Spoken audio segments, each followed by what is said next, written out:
എല്ലാ കൂട്ടുകാർക്കും നല്ലൊരു രാത്രി ആശംസിച്ചുകൊണ്ട് നമുക്ക് നേരെ ബാലിന്റെ ഗോമതിയുടെ നാളത്തെ നല്ലൊരു പ്രമോ വിശേഷം കേട്ടാലോ. ആദ്യമായി കാണുന്നവരാണെങ്കിൽ ചാനൽ ഇഷ്ടപ്പെട്ട ഒന്ന് സബ്സ്ക്രൈബ് ചെയ്യാൻ മറക്കരുതേ. വീഡിയോ ഇഷ്ടപ്പെടുവാണെങ്കിൽ ലൈക്ക് ചെയ്യാനും മറക്കരുത് കേട്ടോ. നമ്മുടെ മുന്നോട്ടുള്ള യാത്രയിൽ നിങ്ങളുടെ സപ്പോർട്ട് ലൈക്ക് വേണം, നമുക്ക് ഏറ്റവും കൂടുതൽ പ്രചോദനമായി മാറിക്കൊണ്ടിരിക്കണേ. അപ്പൊ നമുക്ക് നേരെ നമ്മുടെ വിശേഷത്തിലേക്ക് പോയാലോ. അങ്ങനെ നാളത്തെ വിശേഷം നമ്മൾ കാണാനായിട്ട് പോകുന്നത് ഉദയഭാനു ബാലിനെ കയ്യിലെടുക്കാനും പുതിയ തന്ത്രങ്ങളൊക്കെ പ്രയോഗിക്കുകയാണ്. ആ ചതിയൊന്നും അറിയത്തില്ലാതെ ബാലൻ എന്ത് ചെയ്യണമെന്ന് അറിയത്തില്ലാതെ നെട്ടോട്ട് ഓടുകയാണ്. അവസാനം ബാലൻ ചില തീരുമാനങ്ങളൊക്കെ എടുക്കുന്നുണ്ട്. അപ്പൊ അതിന്റെ കുറച്ച് വിശേഷങ്ങളൊക്കെയാണ് കാണുന്നത്. ഇന്ന് നമ്മൾ കണ്ടു ബാലനാണെങ്കിൽ ഗോമതിയെ കുറിച്ച് വല്ലാതെ അങ്ങോട്ട് പൊഴുത്തി പറയാണ് മീനാക്ഷിയോട്. അവസാനം മീനാക്ഷി പറഞ്ഞു, അച്ഛനിങ്ങനെ അമ്മയെക്കുറിച്ച് പൊഴുത്തി പറഞ്ഞിട്ട് കാര്യമൊന്നുമില്ല, കാരണം അമ്മ ഇവിടെ ഇല്ലല്ലോ. ഇത്ര അധികം ഈ ദേവമംഗലത്തെ സ്നേഹിക്കുന്ന അച്ഛനെ ഇവിടെ മക്കളെ എല്ലാവരും സ്നേഹിക്കുന്ന ഒരമ്മേനെ എന്തിനാ അച്ഛാ പറഞ്ഞു വിട്ടത്? എത്രയും പെട്ടെന്ന് പോയി കൂട്ടിക്കൊണ്ട് വരണ്ടല്ലേന്ന് ചോദിക്കാം. ബാലൻ പെട്ടു. എന്തെങ്കിലും പറയാൻ പറ്റുമോ? ബാലനൊന്നും മിണ്ടാൻ പറ്റുന്നില്ല. പെട്ടെന്ന് ബാലൻ പറഞ്ഞു, അത് ഞാൻ പറഞ്ഞു വിട്ടല്ലോ, ഗോമതി സ്വയം മനസ്സാൽ ഇറങ്ങിപ്പോയതല്ലേ.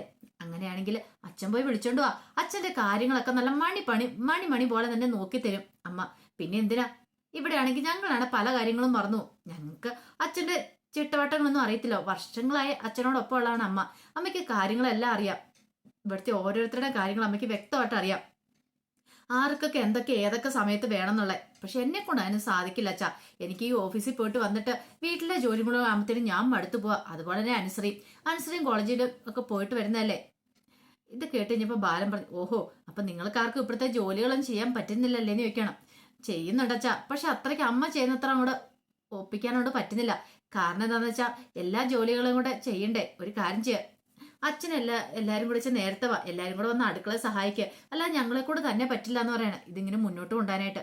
ഇത് കേട്ടും ബാലൻ പറഞ്ഞു, ഗോമതി തന്നെയായിരുന്നല്ലോ ഇത്രയും കാലം ഇവിടുത്തെ ജോലികളൊക്കെ ചെയ്തോണ്ടിരുന്നേ. അത് പിന്നെ അമ്മ അത്ര എക്സ്പേർട്ട് ആയതുകൊണ്ടാ. അത് മാത്രമല്ല അമ്മ വെറുതെ വീട്ടിൽ ഇരിക്കുമായിരുന്നു. അപ്പൊ അമ്മയ്ക്ക് ചെയ്യാൻ സമയം ഉണ്ടായിരുന്നു. അതുപോലെയല്ല എന്റെ കാര്യം. ഞാൻ രാവിലെ പോയിട്ട് വൈകുന്നേരം വരുന്നേ, പിന്നെ മടുത്തായിരിക്കും വരുന്നേന്ന് പറയാണ്. പിന്നെ അതിന്റെ ഇടയ്ക്ക് അച്ഛന്റെ കാര്യങ്ങൾ പലതും മറന്നുപോയെന്നിരിക്കും. അപ്പൊ അതിന് ഏറ്റവും നല്ല മാർഗം അച്ഛൻ പോയി വിളിച്ചോണ്ട് വരുന്ന, അല്ലാതെ ഒരു രക്ഷയില്ല എന്ന് പറയാം. ഇതും പറഞ്ഞിട്ട് മീനാക്ഷി അങ്ങോട്ടേക്ക് പോയി കഴിഞ്ഞപ്പോൾ ബാലൻ ആലോചിച്ചു, അവള് പറയുന്ന കാര്യങ്ങൾ 100% ശരിയാണ്. ഒരു പക്ഷേങ്കിൽ ആരിനെ പോയി കൂട്ടിക്കൊണ്ട് വന്നാൽ മാത്രമേ ഇനിയിപ്പം ഗോമതി ഇങ്ങോട്ട് വരാനായിട്ട് പോകുന്നുള്ളൂ. അല്ലെങ്കിൽ ഗോമതി വരുമെന്ന് തോന്നില്ല. എന്തെങ്കിലും ഉടനെ ചെയ്യണം എന്നൊക്കെ ബാലൻ തീരുമാനിക്കുകയാണ്. ഈ സമയം ഉദയഭാനുവിന്റെ അടുത്തേക്ക് ശ്രീകല വരുവാണ്. ശ്രീകല വന്നു കഴിഞ്ഞപ്പത്തിന് ഉദയഭാനു പറഞ്ഞു, ശ്രീകലെ, നമുക്കൊരു തന്ത്രം അങ്ങോട്ട് പ്രയോഗിച്ചാലേ നിൽക്കും. എന്ത്? ആ ബാലനിട്ട് ഒരു പണി കൊടുത്താലോ? ബാലന്റെ ഉള്ളിൽ ഒരു ഭയം വേണം, നമ്മൾ ഈ കല്യാണത്തിന് പിന്മാറുമെന്നുള്ള. എന്റെ മനുഷ്യ, അതുകൊണ്ട് എന്താ പ്രയോജനം ഇരിക്കുന്നേ? പ്രയോജനം എന്താന്നോ? ഇപ്പൊ ഗോമതി പിണങ്ങിപ്പോയേക്കെന്നല്ലേ പറഞ്ഞിരിക്കുന്ന അച്യുതോർമ്മ. അത് ശരിയാണെന്ന് അറിയാൻ ചെയ്യാം. അങ്ങനെയാണെങ്കിൽ നമുക്കൊരു നമ്പർ അങ്ങോട്ട് ഇടാം. നമ്മുടെ നമ്പറിൽ ഉറപ്പായിട്ടും ബാലൻ വീഴുമെന്ന് പറയാണ്. ഈ കല്യാണം മുടങ്ങാതിരിക്കാൻ വേണ്ടിയിട്ട് ബാലൻ എന്തു പണിയും ചെയ്യും. അങ്ങനെയാണെങ്കിൽ ഒരു പക്ഷേങ്കിൽ നമുക്ക് ഉദ്ദേശിച്ച പോലെ തന്നെ കാര്യങ്ങൾ നടത്താന്ന് പറയണം. ഇത് കേട്ട് കഴിഞ്ഞപ്പത്തിനും ശ്രീകല വെച്ച്, നിങ്ങളുടെ മനസ്സിലെന്താ? എടി, കല്യാണത്തിന് കുറെ ആൾക്കാരെയൊക്കെ വിളിക്കണമല്ലോ. ഒരു പക്ഷെ ഇനിയിപ്പം അവിടെ ഗോമതി ഇല്ലാച്ചാൽ നമുക്ക് പറയാം. ഇനിയിപ്പം നമ്മുടെ വിരുന്നുകാരൊക്കെ വരുമ്പോൾ ഓരോന്നൊക്കെ ചോദിക്കും. അതുകൊണ്ട് നമ്മൾ ആരെയും ബന്ധുക്കാരെ അധികം ക്ഷണിക്കുന്നില്ല എന്നൊക്കെ പറയാം. എങ്ങനെയുണ്ട് എൻ്റെ ഐഡിയ? അല്ലെങ്കിൽ അവർ വരുമ്പോഴത്തേനും ഗോമതിയെ കുറിച്ചൊക്കെ ചോദിക്കില്ലെന്നൊക്കെ ചോദിക്കാം. അങ്ങനെയൊക്കെ നമുക്കൊന്ന് നമ്പർ ഇട്ട് നോക്കിയാലോ. പിന്നെ ചെലവ് ചുരുക്കുകയും ചെയ്യാം. എങ്ങനെയുണ്ട് എൻ്റെ ഐഡിയ എന്ന് ചോദിക്കുകയാണ്. അതൊക്കെ ശരി തന്നെയാ, പക്ഷെ അത് യേശുവോ എന്ന് ചോദിക്കുകയാണ്. നമുക്ക് നോക്കാം, എന്തേലും വഴിയുണ്ടോ എന്ന് നോക്കാന്നൊക്കെ പറയണം. ഈ സമയം ബാലനാണെങ്കിൽ വല്ലാത്തൊരു അവസ്ഥയിൽ ഇരിക്കുകയാണ്. അപ്പോഴേക്കാണ് ബാലന്റെ ഫോണിലേക്ക് കോൾ വരുന്നത്. നോക്കിയപ്പോൾ ഉദയഭാനു സാറാ വിളിക്കുന്നത്. എന്തിനായിരിക്കും പോലും? ഇനിയിപ്പോ ഗോമതി പിണങ്ങിപ്പോയ കാര്യങ്ങളൊക്കെ അറിഞ്ഞിട്ട് വിളിക്കുന്നതാണോ? അതൊക്കെ ഓർത്ത് കഴിഞ്ഞപ്പോൾ വല്ലാത്തൊരു ടെൻഷൻ. ദൈവമേ, അങ്ങനെയൊന്നും ആയിരിക്കില്ലേ? കല്യാണം മുടക്കാനായിട്ട് 100 പേരുണ്ട്. എങ്ങാനും മുടങ്ങിയിട്ടുണ്ടെങ്കിൽ പിന്നെ താൻ തല ഉയർത്തി പിടിച്ചിട്ട് കാര്യമില്ല. ആനന്ദ് വേറെ വിവാഹം കഴിക്കില്ലെന്നാ പറഞ്ഞിരിക്കുന്നത്. അങ്ങനെ വന്നിട്ടുണ്ടെങ്കിൽ തന്റെ കാര്യം ഏകദേശം അവതാളത്തിലോ. 50 ദിവസം നോയമ്പെടുത്തിരിക്കുകയാണ്. ചെരുപ്പ് പോലും ഇടാതെ ആനന്ദിന്റെ വിവാഹം നടത്താൻ വേണ്ടി. അവസാന നിമിഷം വിവാഹം മുടങ്ങിപ്പോയാൽ സഹിക്കാൻ പറ്റുന്നതിൽ അപ്പുറമായിരിക്കും. അത് ഗോമതി പിണങ്ങിപ്പോയതിന്റെ പേരില്. പിന്നീട് ധൈര്യം സംഭവിച്ച് ബാലൻ കോൾ എടുക്കണം. പറഞ്ഞു ഉദയഭാനു സാറെന്ന് പറയാണ്. അല്ല, എന്തൊക്കെയുണ്ട് ബാല വിശേഷങ്ങളൊക്കെ? സുഖമായിട്ടിരിക്കണം എന്ന് പറയണം. അതെ, ഉറപ്പീരും ഒക്കെ കാര്യങ്ങളിങ്ങനെ അടുത്ത് വരുമല്ലേ? അവിടുത്തെ ഒരുക്കങ്ങളൊക്കെ കഴിഞ്ഞു എന്ന് ചോദിക്കണം ബാലൻ. ഇവിടുത്തെ ഒരുക്കങ്ങളൊക്കെ കഴിഞ്ഞു വന്നുകൊണ്ടിരിക്കുന്നു. ഇപ്പൊ അധിക ദിവസങ്ങളിലുള്ള കാര്യങ്ങൾക്കൊക്കെ. പിന്നെ ഇങ്ങനെ ഇരുന്ന് കഴിയുമ്പോൾ തന്നെ ശ്രീകലയ്ക്ക് ഒരേ നിർബന്ധം വിളിക്കണമെന്ന്. കുറച്ച് ദിവസമായാലും ബാലിനെ വിളിച്ചൊന്ന് സംസാരിച്ചിട്ട്. അത് മാത്രമല്ല, ഗോമതിയോട് സംസാരിക്കണമെന്നും പറഞ്ഞു. എന്തൊക്കെയോ കാര്യങ്ങൾ ചോദിക്കാണ്ട്. എൻഗേജ്മെന്റ് അല്ലേ, അവർക്ക് കുറെ കാര്യങ്ങളൊക്കെ സംസാരിക്കാനുണ്ടായിരിക്കുമല്ലോ.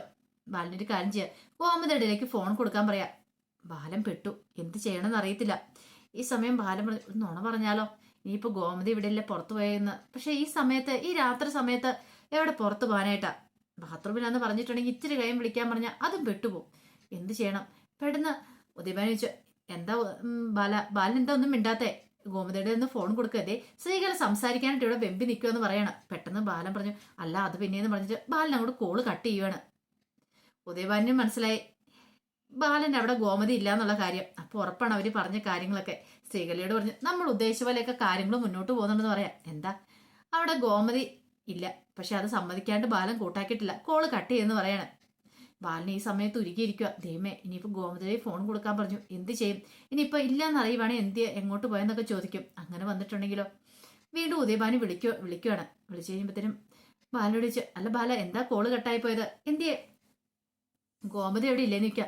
അത് പിന്നെ ഗോമതി മകന്റെ അടുത്ത് പോയേക്കുവെന്ന് പറയണം. മകന്റെ അടുത്തോ? ഞാൻ പറഞ്ഞില്ലേ എൻ്റെ ഒരു മകൻ വേറെ താമസിക്കുന്നുണ്ടെന്ന്, അവനെ കാണാൻ വേണ്ടി പോയേക്കുവെന്ന് പറയണം. ഓ അങ്ങനെ, അത് കുഴപ്പമില്ല, നാളെ ഞാൻ വിളിച്ചോളാം. നാളെ വിളിക്കുമ്പോൾ നാളെ ഗോമതി വരില്ലേന്ന് ചോദിക്കുക. ബാലന് എന്ത് മറുപടി പറയണമെന്ന് അറിയില്ല. ബാലൻ പിന്നെ അവസാനം പറഞ്ഞു, വരൂന്ന് പറയാണ്. ഇനി എങ്ങനെ പിണങ്ങിപ്പോയതാന്ന് പറഞ്ഞിട്ടുണ്ടെങ്കിൽ ഈ കല്യാണം പോലും അവർ ചിലപ്പോൾ വേണ്ടെന്ന് വെക്കും. അതൊരു കാരണവശാലും പാടില്ല. ഇത്രയും വരെ എത്തിച്ചിട്ട് ഇനി കല്യാണം മുടങ്ങാൻ പാടില്ല. അങ്ങനെ കോള് കട്ട് ചെയ്ത് കഴിഞ്ഞപ്പോഴത്തേനും ബാലനൊരു കാര്യം തീരുമാനിച്ചു, ഗോമതിയെ പോയി വിളിക്കണം. ഇനി വിളിക്കാതിരുന്നിട്ട് കാര്യമില്ല, അവളോട് കാര്യങ്ങളൊക്കെ പറഞ്ഞ് ബോധ്യപ്പെടുത്തണം. എങ്കിൽ മാത്രമേ ഇനി കാര്യമുള്ളൂ. അല്ലാതെ ഒരു കാരണവശാലും ഇനി ഇപ്പൊ പിണങ്ങി ഇരുന്നിട്ട് കാര്യമൊന്നുമില്ലെന്ന് മനസ്സിലായി. ആ സമയം ഗോമതി വല്ലാത്ത ടെൻഷനിലാണ്. ഇതുവരെയായിട്ടും ബാലേട്ടനൊന്നും വിളിക്കുക പോലും ചെയ്തില്ല. തന്റെ ഫോണിലേക്കൊന്ന് വിളിച്ച്, സുഖമാണോ ഗോമതി, നീ ഇങ്ങോട്ട് വരുന്നുണ്ടോന്ന് ഒരു വാക്ക് ചോദിച്ചാൽ മതി, അത്രയും സമാധാനമാവും. പക്ഷെ ഇന്ന് വരെ ബാലേട്ടൻ വിളിച്ചിട്ടില്ല. ബാലേട്ടനും വലിയ വാശിയില്ല. ആയിക്കോട്ടെ, വാശിയിലിരുന്നോട്ടെ, എനിക്കെന്താ, ഞാൻ നല്ല വാശിയിൽ തന്നെ ഇരിക്കും എന്നൊക്കെ പറഞ്ഞ് ഗോമതി ഇങ്ങനെ ചിന്തിച്ചുകൊണ്ടിരിക്കുകയാണ്. ആ സമയം മിത്ര ആര്യനും കൂടെ കിടക്കുവാണ്. അപ്പം ആര്യന് ഇവിടെ മിത്ര ചോദിച്ചാലും ആര്യന് ഉറക്കം വരുന്നില്ലേന്ന് ചോദിക്കുകയാണ്. എനിക്ക് ഉറക്കം വരുന്നില്ല എന്ന് പറയും. എന്താ എന്നെ ആലോചിക്കുന്നത്? ഞാൻ അച്ഛനെ കുറിച്ച് ആലോചിക്കുമെന്ന് പറയണം. അച്ഛനെ കുറിച്ചോ? അതെ, ഒരുപക്ഷെ അമ്മയില്ലാത്തതുകൊണ്ട് അച്ഛന് നല്ല വിഷമായിരിക്കും എന്ന് പറയണം. ഇത് കേട്ട് കഴിഞ്ഞപ്പോഴത്തേനും മീനാക്ഷി പറഞ്ഞു, മീനാക്ഷി ഇല്ല, മിത്ര പറഞ്ഞു, എനിക്കറിയാം ആരുടെ മനസ്സിൽ, അതുപോലെ തന്നെ അമ്മയുടെ മനസ്സും എനിക്കറിയാം. അമ്മയുടെ മനസ്സ് അമ്മയുടെ ഇങ്ങോട്ട് വന്നിട്ടുണ്ടെങ്കിലും ഇപ്പോഴും ദേവമംഗലത്ത് തന്നെയാന്ന് പറയാണ്. ആരിച്ച എന്താ നീ അങ്ങനെ പറഞ്ഞേ? എനിക്കറിയാവുന്ന കാര്യമല്ലേ, അമ്മ അച്ഛനും ഇതിലായിട്ടും പിണങ്ങി ഇരുന്നിട്ടില്ല. അച്ഛന്റെ മനസ്സിൽ ആരിനോട് സ്നേഹമുണ്ട്, ഈ പറയുന്ന അമ്മയോട് സ്നേഹമുണ്ടെന്ന് പറയാണ്. പിന്നെ നീ എങ്ങനെയാ ഇതൊക്കെ പറഞ്ഞ, നിനക്ക് എങ്ങനെയാ ഇതൊക്കെ മനസ്സിലായത്? ഓ, നീ ഇപ്പം മൈൻഡും കൂടെ ആൾക്കാരെ വായിക്കാൻ തുടങ്ങിയോന്ന് ചോദിക്കാം. ഇത് കേട്ട് കഴിഞ്ഞപ്പോഴത്തേനും മിത്ര പറഞ്ഞു, അത്യാവശ്യം മൈൻഡ് വായിക്കാനുള്ള പവറൊക്കെ എനിക്കുണ്ടെന്ന് പറയണേ. ഇപ്പൊ ആരിന്റെ മനസ്സിൽ എന്താന്ന് ഞാൻ പറയട്ടെ. എന്താ ഇവൾക്ക് എങ്ങനെ ഇതൊക്കെ അറിയാം എന്നതിനെ കുറിച്ചല്ലേ ആരും ചിന്തിച്ചോണ്ടിരിക്കണമെന്ന് ചോദിക്കും. പിന്നെ അങ്ങനെയൊന്നും അല്ലാന്ന് പറയണ്ട. വേണ്ട ആര്യ, തർക്കിക്കൊന്നും വേണ്ടാന്ന് പറയണം. എനിക്കറിയാം ആരിനെ കുറിച്ച് നന്നായിട്ട് അറിയാം. ആരിന് അച്ഛനെ ഭയങ്കര ഇഷ്ടമാണ്, പക്ഷെങ്കിൽ അത് പുറത്ത് പ്രകടിപ്പിക്കുന്നില്ല. അതുപോലെ തന്നെയാണ് അങ്കിളും. അങ്കിളുടെ മനസ്സിൽ ഈ പറയുന്ന ആരിനോടും അപ്പച്ചിയോടൊക്കെ ഭയങ്കര സ്നേഹമാണ്. അങ്കിൾ അങ്ങനെ അത് പുറത്ത് പ്രകടിപ്പിക്കുന്നില്ല. പക്ഷെ അങ്കിളുടെ മനസ്സിൽ ഇപ്പം നല്ല ടെൻഷനുണ്ട്. എന്താണെന്നറിയാവോ? ആൻ തന്നെ വിവാഹം മുടങ്ങുമെന്നുള്ള ചിന്ത. പക്ഷെ ആന്റെ മുന്നേ ഒന്ന് കെഞ്ചാനുള്ള മടിയും കൂടെ ഉള്ളതുകൊണ്ടാ ഇപ്പോഴും അങ്കിൾ ഇങ്ങോട്ട് വരാത്തെ. അല്ലെങ്കിൽ പണ്ടേ തന്നെ അങ്കിൾ ഇങ്ങോട്ട് വരണ്ടെന്ന് പറയണം. പിന്നെ നീ ഒന്നും മിണ്ടാതെ കിടക്കാൻ പറയണം. പിന്നെ അതെ, എന്റെ മനസ്സിൽ അങ്ങനത്തെ ചിന്തകളൊന്നുമല്ല, അച്ഛനെ കുറിച്ചുള്ള ചിന്തകളൊന്നും അല്ലെന്ന് പറയണം. പിന്നെ അത് നിനക്ക് കണ്ടുപിടിക്കാൻ പറ്റി, നീ ഒന്ന് കണ്ടുപിടിക്കാൻ പറയണം. ഇത് കേട്ട് ഞാൻ മിത്ര ആന്റെ മുഖത്തേക്ക് നോക്കുവാണ്. കണ്ടുപിടിക്കാൻ പറ്റുമോ നോക്കട്ടെ എന്ന് പറഞ്ഞിട്ട് മിത്ര ആന്റെ കണ്ണിലേക്ക് നിൽക്കുക. കുറച്ച് സമയം അങ്ങനെ കണ്ണിക്കണ്ട് നോക്കിടുന്നു. അവർ രണ്ടുപേരും മറന്നുപോയി. കാരണം ആ കാര്യത്തെക്കുറിച്ച് തന്നെ മറന്നുപോയി. രണ്ടുപേരും കണ്ണിക്കണ്ണി നോക്കി ഇങ്ങനെ കിടക്കുവാണ്. പെട്ടെന്ന് ആരിന് എന്തോ പോലെ തോന്നി. ആ പടം എന്തോ മിത്രയുടെ ഒരു സ്നേഹമോ ഒരു പ്രണയമോ ഒക്കെ മനസ്സിലേക്ക് വരുവാണ്. അതേപടി തന്നെ അതുപോലെ തന്നെയായിരുന്നു മിത്രയ്ക്കും. ആരിന്റെ കണ്ണുകളിലേക്ക് നോക്കിക്കഴിഞ്ഞപ്പോൾ മിത്രയ്ക്ക് എന്തോ ഒരു വല്ലായ്മയൊക്കെ തോന്നി. പെട്ടെന്ന് ആരെയും കണ്ണ് പിൻവലിക്കുവാണ്. അതുപോലെ തന്നെ മിത്രയും ആരും ചോദിച്ചു, എന്താ? ഒന്നുമില്ലാന്ന് മിത്ര പറയണം. എന്നാ നീ കിടന്ന് ഉറങ്ങാൻ നോക്കാൻ പറയണം. അങ്ങനെ അവൾ കിടന്ന് ഉറങ്ങുവാണ്. ഈ സമയത്ത് രാത്രി നല്ല ഉറക്കത്തിന് സമയത്ത് ആര്യം മിത്രനെ കെട്ടിപ്പിടിക്കുന്നുണ്ട്. ഒന്നുറങ്ങി കഴിഞ്ഞ് കഴിഞ്ഞപ്പോഴത്തേനും മിത്ര നോക്കി കഴിഞ്ഞപ്പോഴത്തേനും ആര്യം തന്നെ കെട്ടിപ്പിടിച്ചിരിക്കുക. മിത്രയ്ക്ക് സന്തോഷമായി. മിത്ര ഒന്നുകൂടെ അടുത്തേക്ക് ചേർന്ന് കിടക്കും ആരിന്റെ. അങ്ങനെ അന്നത്തെ രാത്രി അങ്ങോട്ട് കഴിയുവാണ്. പിറ്റേ ദിവസമായി കഴിഞ്ഞപ്പോഴത്തേനും ബാലൻ ചില തീരുമാനങ്ങളൊക്കെ എടുക്കണം. ഇങ്ങനെ പോയിട്ട് കാര്യമില്ല, എങ്ങനെയും ഗോമതിനെ ചെന്ന് ഇങ്ങോട്ട് വിളിച്ചുകൊണ്ട് വരണം. ഇനിയിപ്പോൾ വിളിക്കാതിരുന്നിട്ട് കാര്യമില്ല. ഒരു പക്ഷേ ഉദയഭാനു സാർ ഇനി വിളിച്ചു കഴിയുമ്പോഴത്തേനും കോള് കൊടുക്കാൻ പറഞ്ഞാൽ തനിക്ക് എന്ത് ചെയ്യാൻ പറ്റും? ഒഴിവാക്കാൻ പറ്റില്ല. ഈ കല്യാണം അങ്ങ് മുടങ്ങിയിട്ടുണ്ടെങ്കിൽ അതോടുകൂടി തീർന്നു.